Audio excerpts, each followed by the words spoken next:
All right. Hallelujah. Glory to the King. All right. Everybody can hear me, right? Good. Yah, we do thank you for all things as usual. We thank you for your words, the truth. We thank you for the blood of the Messiah that shed his blood for each and every last one of us that we can have eternal life. Again, during this study, we need to understand and open. So we welcome the Ruach in this place to speak to our minds, our spirits, your truth, and open it up. We humbly ask in the magnificent name of Jesus. Hallelujah. You may be seated. I humbly ask. Open it up. All right. Everybody all right? Okay. Well, you do know in this world that the one thing, or of many things, that we have a hard time picking up on. And y'all can still hear me back there with those fans going? Cut those fans off, y'all, please.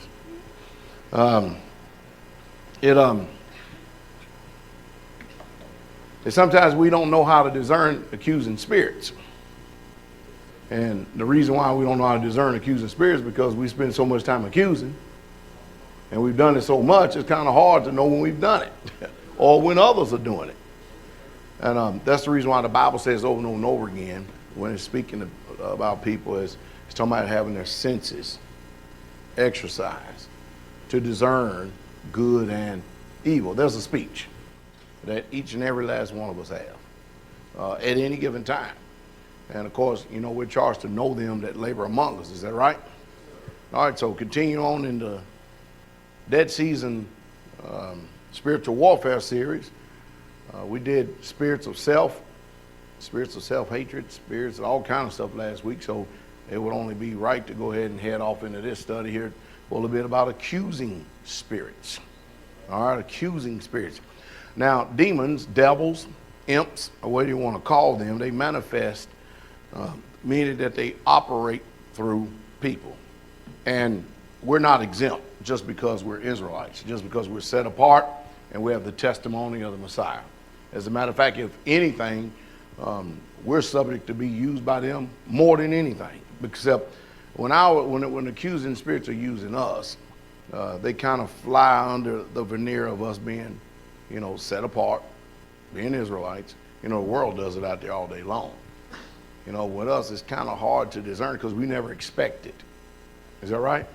We never truly expect, so our guard stays down.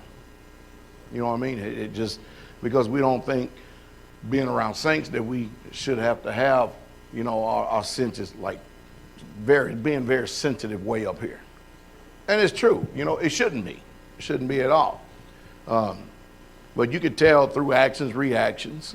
You can tell when there's a change, a shift in character. That doesn't mean just because someone changes their demonstration that they normally have on a daily basis. It depends on what impacts that day. Does that make any sense? All right. But they do manifest, meaning that they operate through people, and they actually speak through people. All right. And you can tell who a person is submitted to by their words. At any given time, you can tell by their words. Does that make any sense? All right. You can also tell by their actions. And of course, you can tell by emotions being displayed. And that means even if you don't even have any emotions, you can still tell. You know what I mean? you follow me? It's just something that's there. All right. Now, in the Bible, over and over again, we see, especially during the time when the Messiah was walking here on the earth, the one thing that he did do was make the spirits that has been hidden behind the veneer of this flesh all this time come forth. And of course, the book says that it was a purpose for the Son of Yah to be manifested, so that he could destroy the works of the devil. So when he said he gives us power and authority and stuff, of course, that power and authority, you notice that all this power and authority always works through words. The word is connected to your nefesh. You follow me? It's your being. You can either have as little or as much of Yah you want in your life to even operate it. See, a lot of times we hunger and we thirst and we want Yah to use us more, but we don't want to pay the price. There's a price to keep the anointing. up high. It is. There's a price, but we want it, but we want to be used of Yah, but we really don't want to set ourselves aside in part to be used of him. If you understand what I mean, because it's too much of a sacrifice. It requires time. You understand what I mean? And that's the reason why Yahshua said to us over and over again, to whomsoever you yield your members servants to obey, that's whose servants you are. Man cannot serve two masters. You follow me? Where your interest is, where it lies at. But we've seen over and over and over again when we read, hopefully if you're reading with discernment, that demonic spirits spoke through people. Matter of fact, they even spoke through the disciples that were sitting right there with Christ himself. All right, in Matthew 16:21, it says, from that time forth began Jesus to show unto his disciples how that he must go into Jerusalem. That means he was breaking this thing down. All right, and suffer many things of the elders and chief priests and scribes, and be killed, and be raised again the third day. Now you think about this. Who would want to hear that? Who would want to hear the one that you love? You've been walking with him, talking when you realize who he is. You follow me? And you got all this hope in it. You don't want to speak. Wait a minute. Kill. Hold on. Because remember, at this time, they're thinking that everything that the law and the prophets have been talking about, it's here. They're in the mindset of thinking he's getting ready to restore the kingdom right now.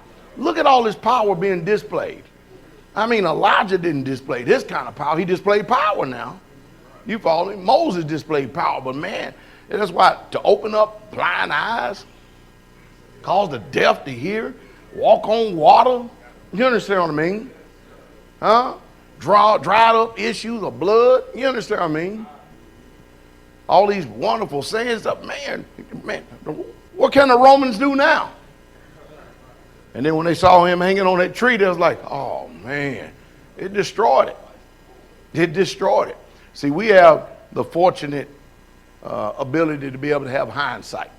We can go back and look at all over the angles of times and see what the prophets were saying, bring it all the way up to the apostles, and we can easily see how they could discern that. We would have discerned that.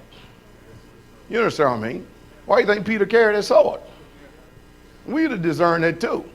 Shoot, man, it's time to fight now. You can't come get the king.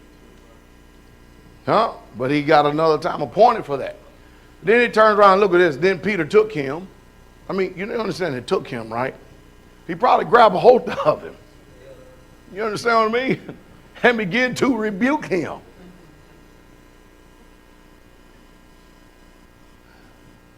You get that?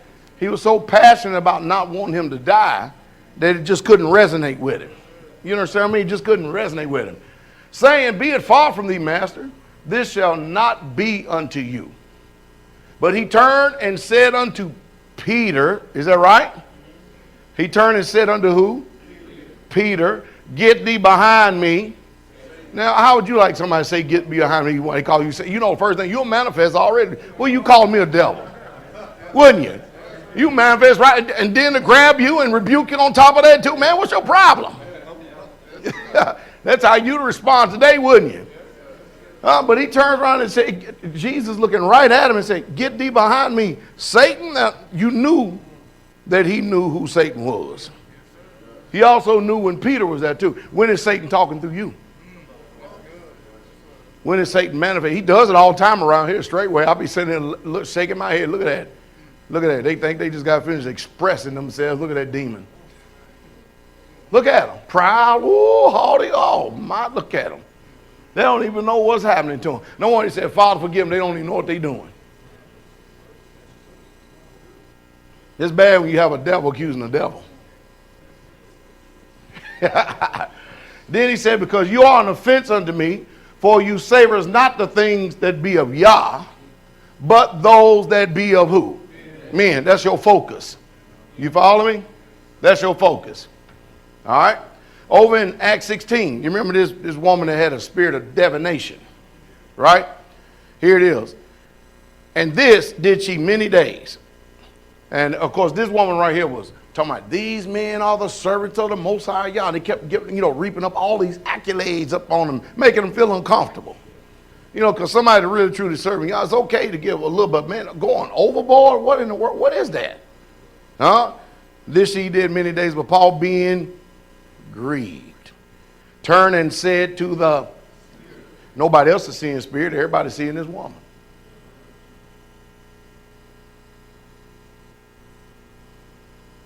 Maybe y'all pay attention. We're not talking about you being grieved because it's something you personally don't like.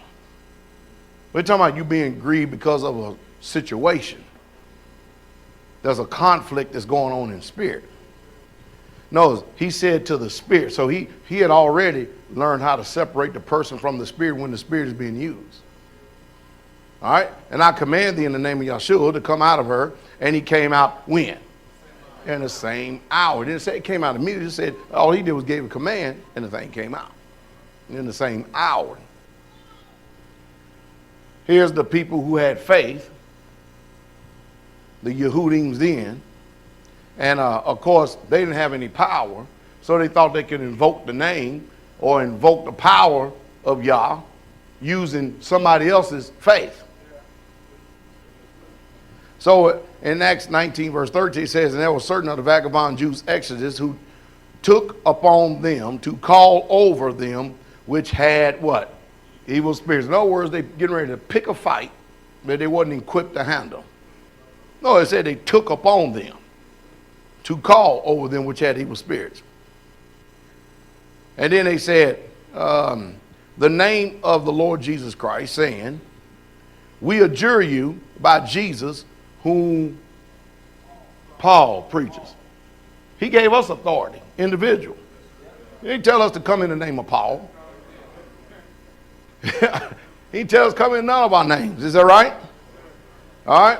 And there were 7 sons, one Siva, a Jew, or Yehudim of the chief priests, which did so. Man, you figure since he's the son of the chief priest, he got something, don't he? And the evil spirit answered and said, notice, dealing with a person now. All right. Jesus I know, Paul I know, but who are you?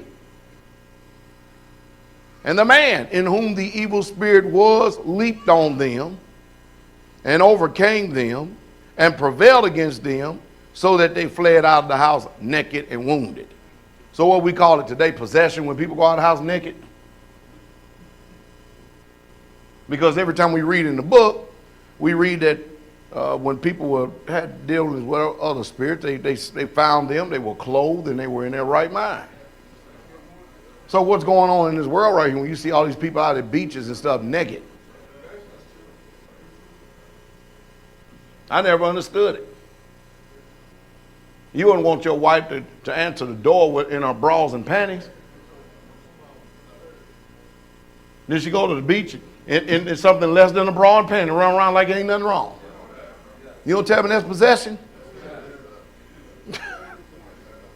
It's just mind-boggling. And your wife wouldn't want you running around in front of women showing the little few hairs you got on your chest. You go to the beach, everybody, I guess when everybody just dirty and full of sin and stuff, it don't make no difference in nothing. It's the same. 1 John 1:5. Then, look, this then is the message which we have heard of him and declare unto you, that Yah is light, that means Yah is knowing, and in him there's no darkness at all. There's no unknowing in him. We're dealing with translation again, all right? Because he made darkness his pavilion. You understand? For if we say that we have fellowship with him and walk in what? Darkness. Walk after the kingdom of the Hasatan. In attitude, in word, in deed. You follow me? We lie and do not the truth. But if we walk in the light as he is in the light, we have fellowship one with another, and the blood of Jesus Christ, his son, cleanses us from all sins. But what is it predicated upon? Us walking in the light. Isn't that right? Not having darkness. All right. What do accusing spirits say and do? Well, here's some of the hallmark lines. I can't have fellowship with you And you can't have fellowship with me because we don't agree. Accusing spirit also say, what they do is they attempt to separate us from y'all and our brethren and ourselves. But the truth is that we all have fellowship if we make a choice and decision and decide to walk in the light. As he is what? In the light. We go all the way back to Adam, okay? And the fallen nature. Adam accused Eve, Eve accused Yah, and Adam put the responsibility of him sinning on who? On the king did he not do it? Now, let's ask ourselves these questions too. Do you accuse others for your failures? Do you protect yourself and insulate yourself? Then chances are it's accusing spirit. All right? All right. Do you accuse who you are in the mirror and wish you could change something about yourself? The heart knows its own bitterness. We all know when we're being stage playing hypocrites, don't we? We're talking about being a man and woman of honor. Hallelujah. Do you accuse yourself when you drop something? And then you end up saying stuff like this. Man, I'll never stop doing this. No wonder you keep dropping it. Life and death is in the power of what? You ever figured it out? When am I ever going to change? When you set your mind to it. I'm no good. There's one thing to say it and you have a spiritual meaning to be better. But you know what I'm talking about. We put these letdowns on us and then we wonder why we're feeling depressed. Don't we? Wonder why we're feeling heavy. Okay. Do you, when someone is mad at you, or do you feel like accusing them, back to defend yourself? You know, you got to have the last word. You got to get one up. You stop talking, I'll stop talking. I mean, it even gets to that part right there, man. It gets crazy. And then somebody said, well, no, I just can't let them have the last word. It even leads from that to a circus.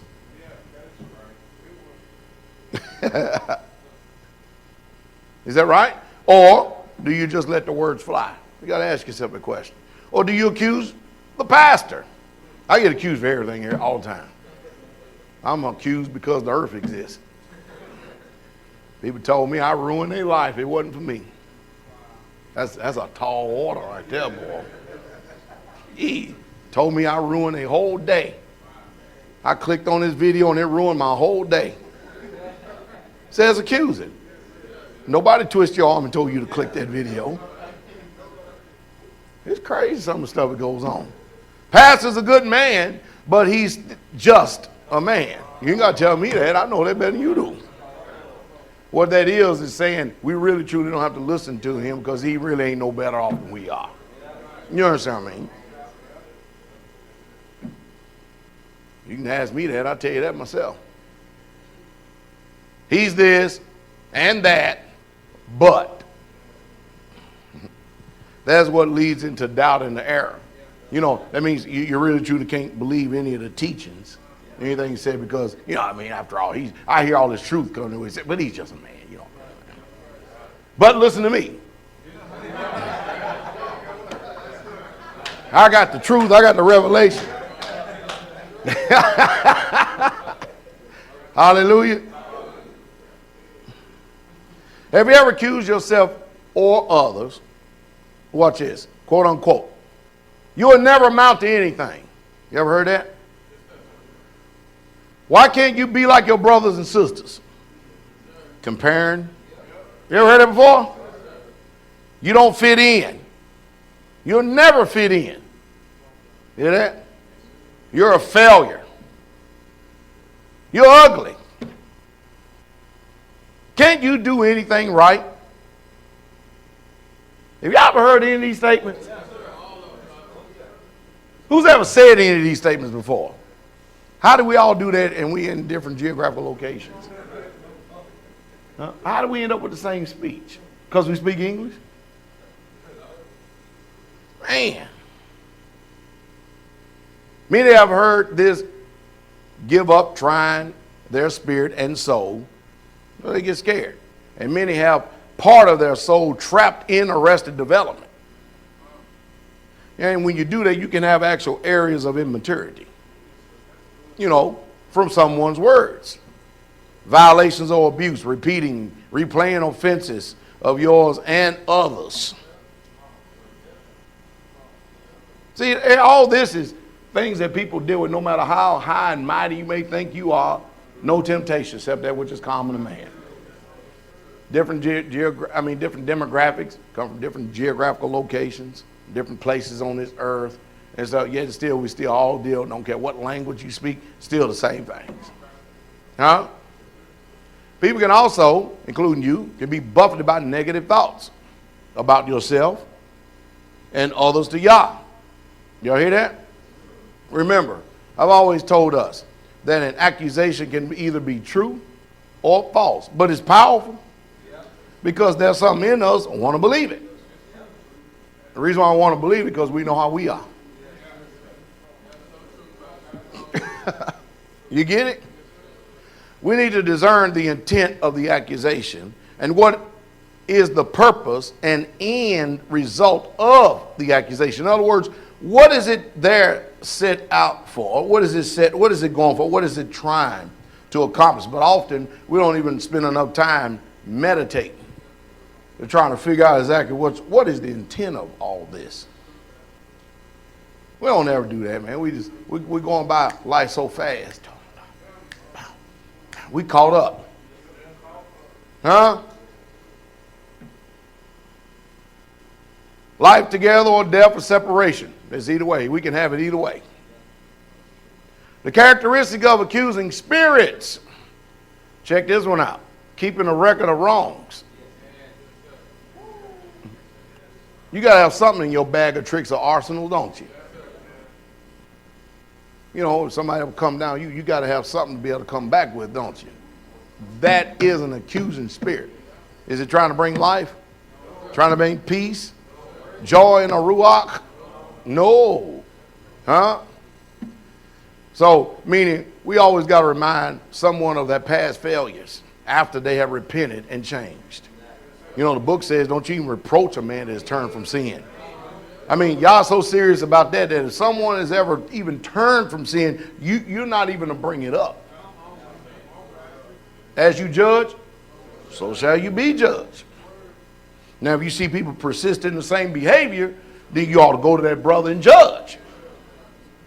You understand what I mean? So you can turn someone out of the wicked way. Because if you see someone in the wicked way, yet you don't say anything, you don't warn, what does Hezekiah say on that then? Huh? And then that man or woman, that sister, brother, sister, they die in their sins, he said the blood is on whose hands? It's on your hands for not you just is innocently standing by. I'm not going to say, I'm going to be positive.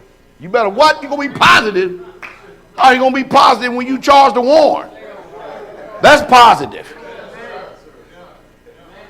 Don't sit up and try to create some little utopia.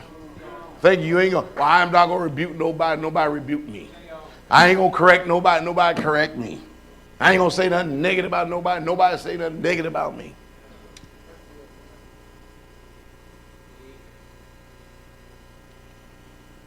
Y'all getting this? You ever been suspicious?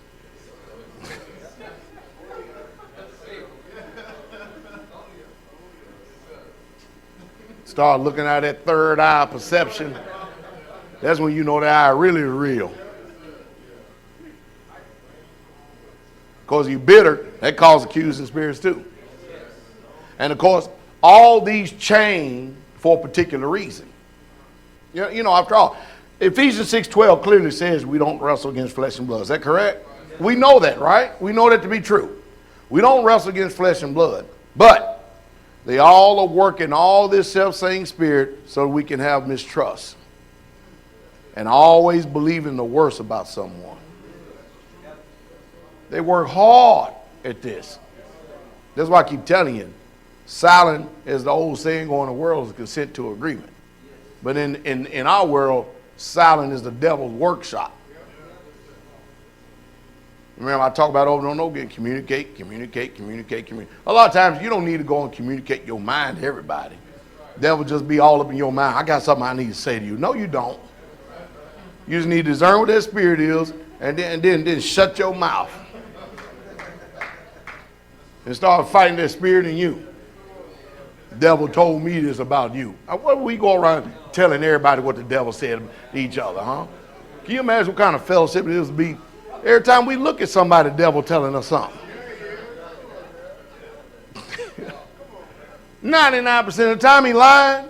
Sometimes he tell the truth, but if he's telling the truth, he's holding it unrighteousness. Just so he can finagle his way back around. Yeah, he does. This is spiritual warfare.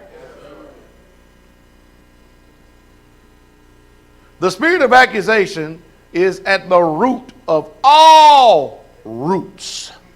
Fire starter. It naturally wants to divide, conquer, and ensnare. All right, the fruit of accusations. They have chaotic thinking, projected fear, jumbled thought patterns, misunderstanding, accuse others of their same sin, and bear burdens of others that God never intended you to bear. Again, the fruit of accusing spirit. Chaotic thinking. Projected fears. Jumbled thought patterns. People accuse me of that on them videos as much as I digress, huh? That's jumbled thought. All right, I digress. Let me get back around again.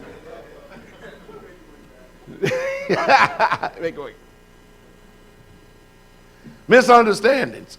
Accusing others of the self same thing, and bearing burdens of others that God never intended for you to bear. Now, manifestations. All right, easily offended. So I know something's in there. Exaggerating offenses and failures.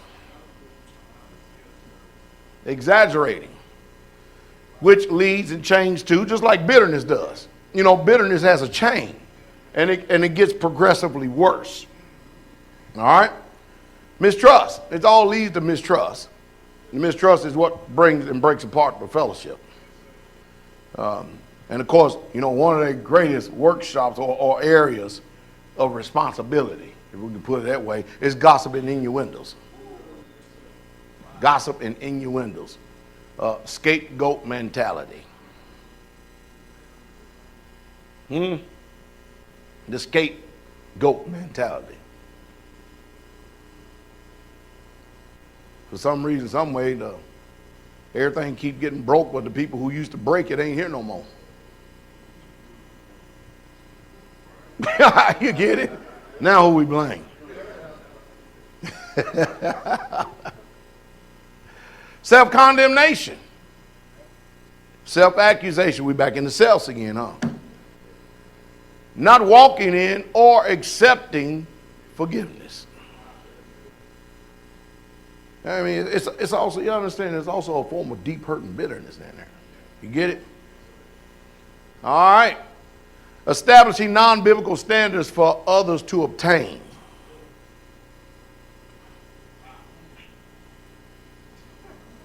You know, you want to be wise. Don't go out there and tell people stuff that you failed at 1,000 times and ain't even had the opportunity to overcome yourself. You get it? I had somebody ask me the other day. They said, "Man, do you know everything else know about the Bible?" I said, "Nope." They said, how can you answer every single, how's it that you can answer every one of my questions? I said, because you ain't been in this long enough. You can only form questions for so long. I mean, I can form a question right now and make your head spin. Oh, really? I said, yeah, I can. And say, do you believe yourself to be a wise man? Yep, sure am. I said, wow, I don't.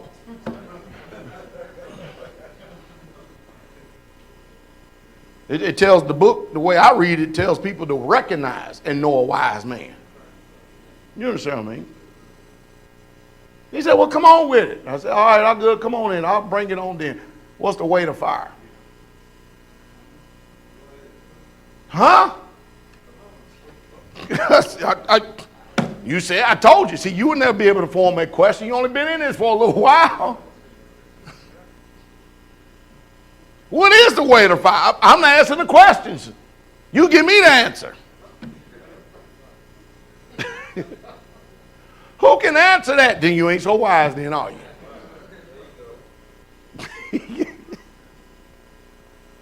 Yeah, you can think of anything to fool. I mean, you can get these people anywhere, man.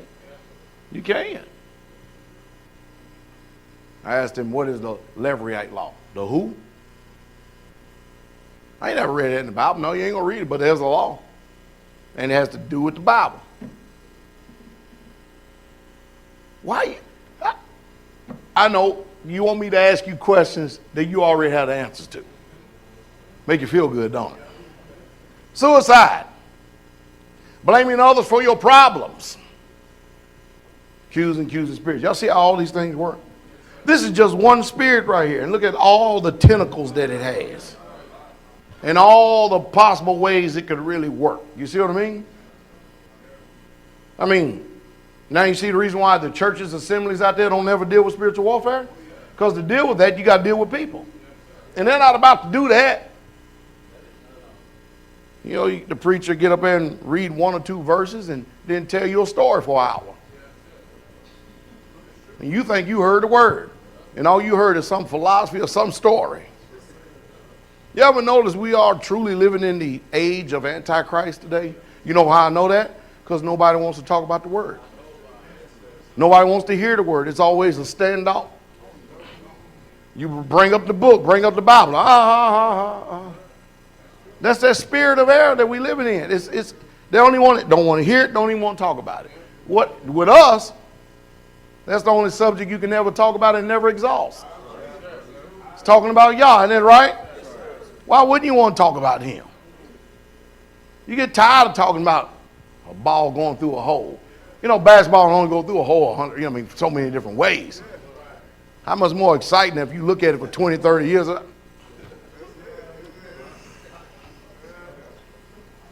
don't care how many gymnastics you do to try to get it in. It's still going through the hole. How can it more exciting anyway? You see what I mean? After you see so many touchdown scores. I was watching the NFL on YouTube. You can watch highlights. Because I ain't got the stomach to sit there and watch a whole game. I'll go to sleep. You follow me? And I sit there and, used to, and when we was playing football, if you tackle somebody, you just get up. You understand what I mean? Everything is celebrated today. I said, look at them. You would think they just scored a touchdown. Everything is celebrated. They tackle somebody.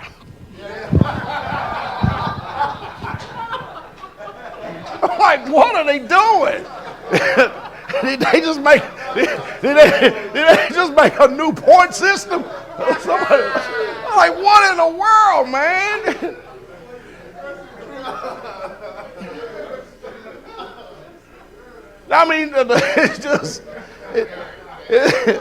It's becoming I guess they got to do something to entertain people because them seats are empty. You got to act like a bunch of clowns, man. Everything's celebrated. Everything is celebrated.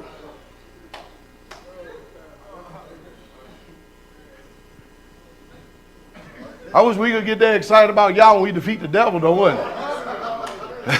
Maybe we ought to over-exaggerate. Bring some joy into the thing, huh? Let's stand. Y'all watch, they say y'all watch highlights. Man, they celebrate everything, man. The wind could blow, the ball could fall off the tee. It's crazy. Father, we thank you for these words of truth. Pray these sayings sink deep down our hearts. Magnificent name of Yahshua. Hallelujah. Bless y'all.